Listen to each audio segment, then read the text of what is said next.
Aujourd'hui, on ne peut plus faire dans la demi-mesure.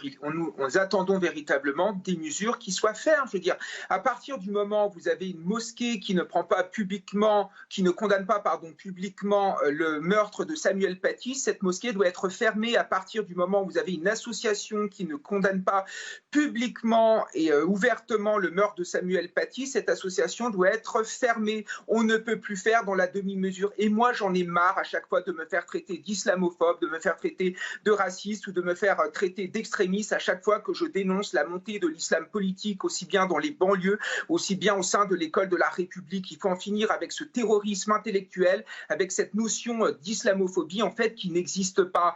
Parce qu'à partir du moment où on ne fait plus la différence entre un musulman et on ne fait plus la différence entre un musulman radical, ceux qui payent la note, c'est véritablement tous ces musulmans qui veulent s'intégrer et qui veulent réussir dans l'école de la République. Moi, je peux vous dire que concrètement sur le terrain, je vois des familles musulmanes formidables, je vois des petits musulmans formidables qui ne veulent qu'une chose, réussir dans l'école de la République. Et à chaque fois que la gauche nous accuse d'islamophobie ou nous accuse de racisme et qu'on dénonce les dérives de cette religion, de l'islam politique, ben c'est ces petits musulmans qui payent. Donc à un moment donné, il faut agir en républicain, il faut dénoncer tous, qu'on soit de droite, de gauche, quelle que soit notre profession, quelle que soit notre place dans la société, il faut qu'on dénonce cet islam politique, il faut qu'on dénonce ces dérives, parce que c'est aujourd'hui ou jamais. Si nous n'agissons pas maintenant, c'est les islamistes qui gagneront, parce que